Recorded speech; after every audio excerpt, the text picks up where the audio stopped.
The sound of thunder rolls over the Scottish hills. The wind whispers through the ancient stones, carrying secrets long buried in time. A single question echoes through the silence. What makes a family? Is it the blood that runs in our veins, or the love that binds our hearts? In the world of the Frasers, the answer is never simple. And now, in Outlander, Blood of My Blood, Season 2, the battle between heritage and heart begins with one choice: the adoption that could change everything. The story opens where it all began, in the misty Highlands, where memories live longer than men. The Frasers have carried their name with pride, through fire, war, and heartbreak. Their blood has written history, their choices carved into time. But even the strongest legacy can tremble when the past refuses to stay silent. In the quiet halls of Lallybroch, whispers of a child begin to stir. Not born of Fraser blood, but bound by something deeper: compassion, love, and a promise made in the dark. Jamie's eyes, aged but fierce, carry the weight of old oaths. Claire's heart beats with the same defiance that once challenged time itself. They've lost children, gained them, and seen generations rise and fall. But now, a new chapter threatens the very meaning of the name they've fought to protect. The story of a child, not of their flesh, but of their fate, has begun to weave into their family's tapestry.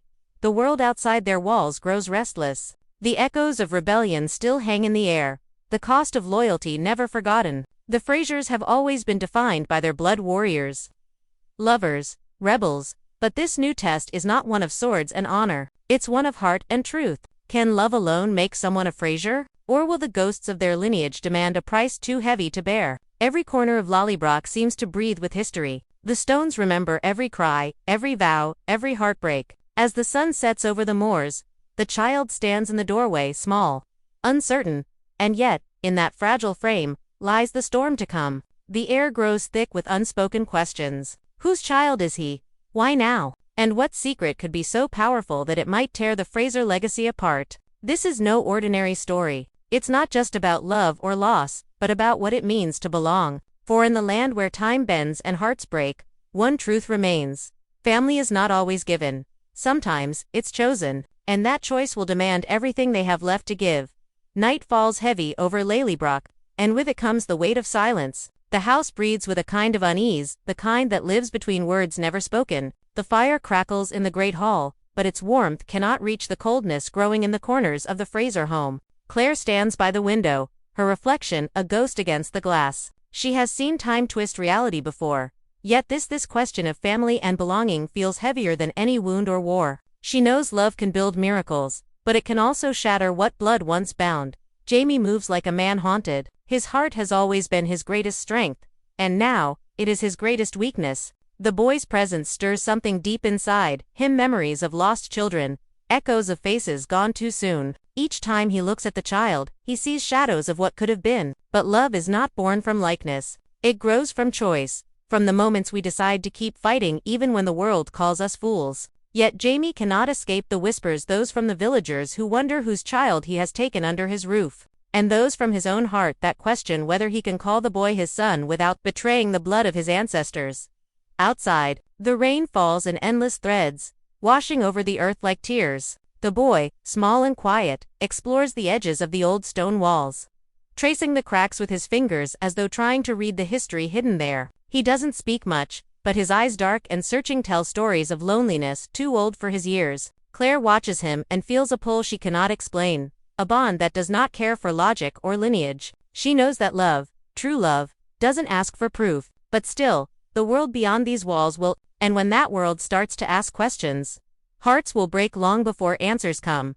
Rumors begin to seep through the village like smoke. They whisper of betrayal, of stolen children, of debts unpaid. Old loyalties tremble, and new enemies find reasons to strike. To adopt a child is not a quiet act in a land ruled by names and legacies. Every family is judged by its blood, and the Frasers, already a story told in both glory and pain, now stand on the edge of another storm. Claire knows what is coming: the weight of judgment, the cruel simplicity of those who see love as weakness. Yet she refuses to yield. Her love for the child grows fierce, untamed, like the wild Highland winds.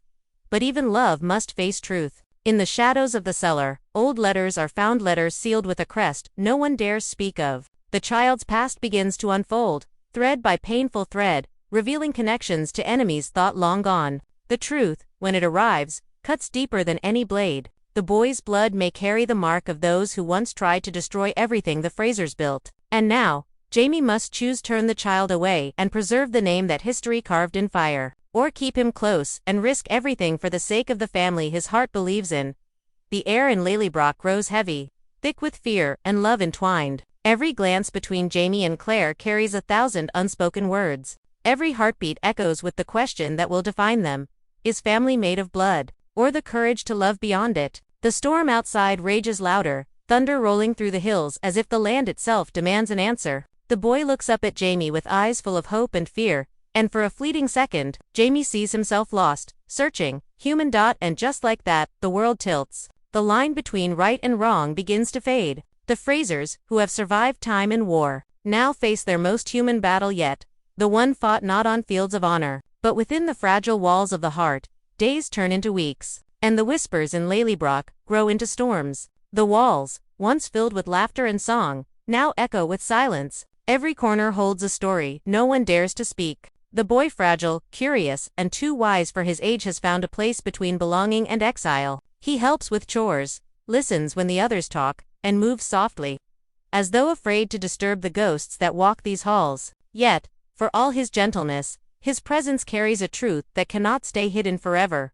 Jamie feels the shift first. The air itself seems heavier when the child walks into the room. It's not dislike, never that, it's fear. Fear of what this child represents, of what he might bring. The old letters Claire found haunt Jamie's mind. Each night he sits by the fire, staring at the flames, as though searching for answers in the ashes. The boy's bloodline ties him to an enemy whose name still stings the very family that once sought to erase the Frasers from history. How can he protect a child born of that name? And yet, how can he turn away from one who looks at him with such innocent trust? Claire senses his conflict before he speaks it. She has seen men fight wars with swords, but this war, the one between duty and love, is far crueler. She tells him, quietly, that blood is not destiny, that every soul deserves a chance to choose who they become. But Jamie, burdened by the weight of his lineage, cannot see beyond the ghosts of his past. To him, blood is history, and history has always demanded payment. He wonders if loving this child might be the final betrayal of all those who came before him. Outside, the land mirrors their turmoil. Storms batter the fields, the river swells, and the skies rarely clear. Nature itself seems to grieve, as if it too feels the strain of secrets buried too deep. In the village, tongues wag faster than truth can travel. They say the Frasers have taken in the blood of their enemies. They say curses follow children of war. Old friends begin to keep their distance, and loyal workers question their oaths. The adoption that once felt like an act of grace now stands as a test of everything Jamie and Claire have ever believed in. The boy, sensing the unease, withdraws into himself. He spends hours by the riverbank, tossing pebbles into the current, watching them disappear beneath the ripples. Claire finds him there one evening, quiet and still. When she sits beside him, he asks her the question she's feared most: "Do you wish I wasn't here?" The simplicity of it cuts deeper than any accusation. She cannot answer at first. Instead, she takes his hand, small and trembling, and tells him what her heart knows to be true: that love, once given, cannot be undone. It doesn't erase the past, but it can heal what the past has broken. Back inside, Jamie stands before the family's old portraits. Generations of Frasers stare down at him, their painted eyes filled with the weight of tradition. He feels judged by their silence. He remembers his father's words that a man's worth is measured not by his blood, but by his choices. For the first time in weeks, Jamie feels a flicker of clarity. Perhaps the boy was sent not to test him, but to remind him what it truly means to carry the Fraser name. Not a matter of lineage, but of loyalty, courage, and love. As night descends again, the sound of hooves breaks the stillness. Riders approach from the villagemen bearing news that cannot wait. Their faces are grim, their words colder still. The child's identity has been revealed. His true father, once thought dead, is alive, and coming for him. The truth bursts like thunder through the house, shaking the fragile peace that held it together. Jamie and Claire exchange a glance that holds both fear and resolve. What comes next will test not just their hearts, but their very legacy. The boy, unaware of what awaits, stands by the fire's glow, clutching a small wooden horse Jamie carved for him. The flames dance across his face, half in light, half in shadow like his fate. Outside, the wind howls through the night, carrying a promise and a warning. Blood may call to blood, but love will decide who answers. Dawn comes gray and thin, like a blade pressed to the horizon. The house wakes early, not with the easy rhythm of chores, but with the sharp breath of fear. Word has spread that a man rides fast toward Lallybroch.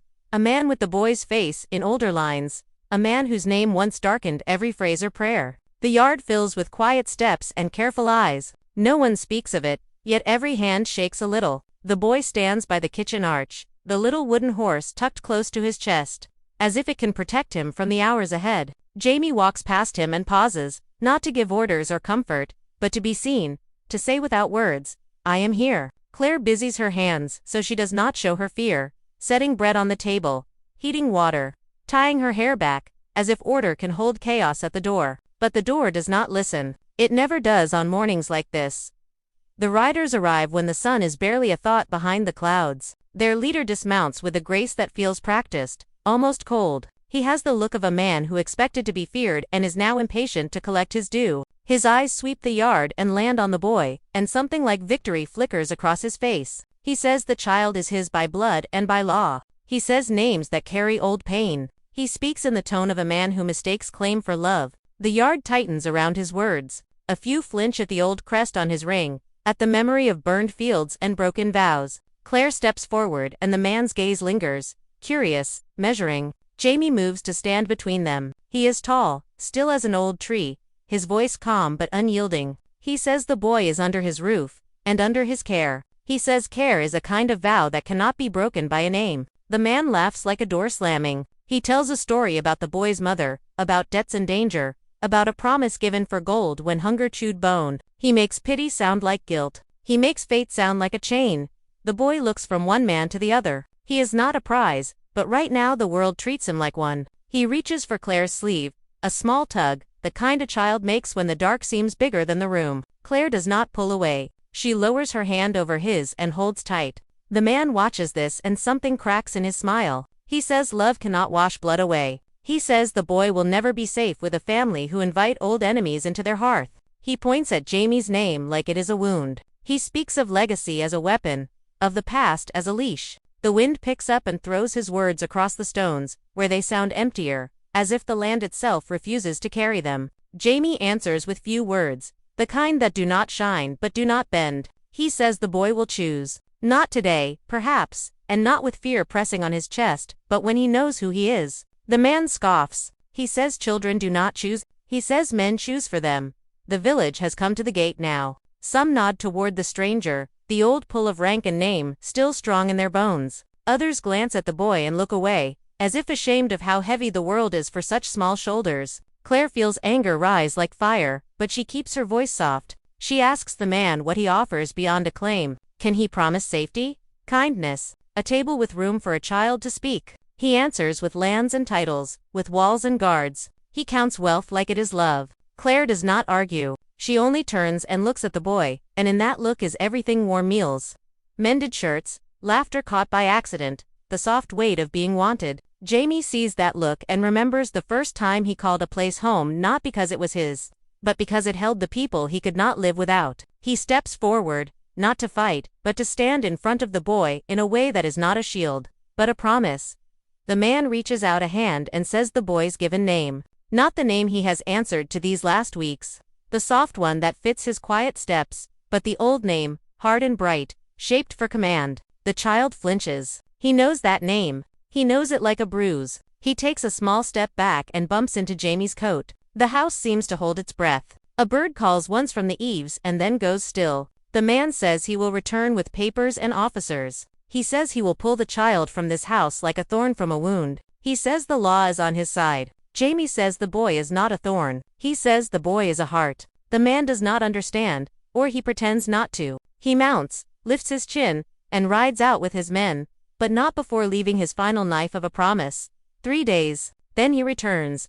When the dust settles, the yard exhales. People begin to move again, slower, gentler, as if the ground might break if they step too hard. Inside, the boy sits on the first stair and stares at his wooden horse. Claire kneels and tells him the truth in plain words. He is wanted by a man who believes blood is everything. He is wanted by a house that believes love is. He nods once, but his eyes are wet and brave and too old. Jamie crouches down beside him and says that choosing is not a race. He says the boy can take all the time the heart needs. He says a Fraser keeps the door open. He does not say forever, but the word hangs in the air like a light.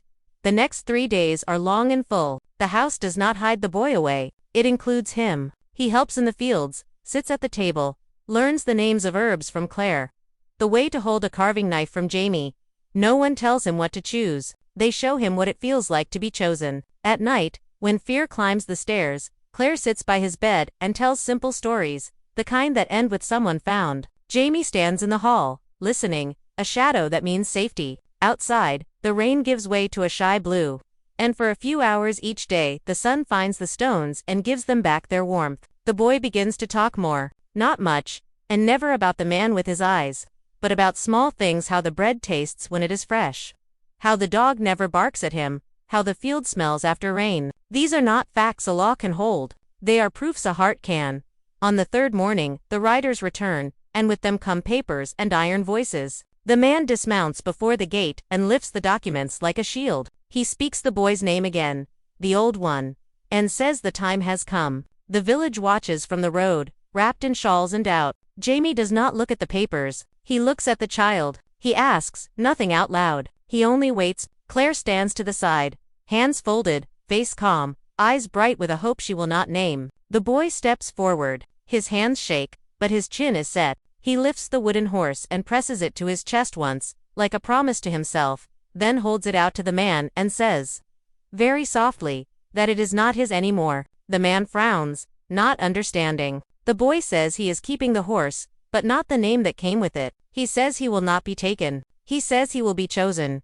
Silence falls heavy enough to bend the light. And then, in that deep quiet, Jamie speaks the boy's new name. He says it once, steady and warm, and it lands like home. The yard stirs. Someone sobs without sound. The man stares as if the air has turned. He lifts the papers again, but they look thin now, as if the ink could wash off in the next rain. He argues, law. Jamie answers with guardianship and witness and the right of a house to protect a child under its care. Claire steps in with details and dates and the signatures of those who saw the boy's mother beg for safety, not status. The village, slow at first, comes forward. One by one, they speak. Not of politics, but of mornings and bread and lessons and a laugh that returned to the kitchens last week. The record grows in a language courts often miss.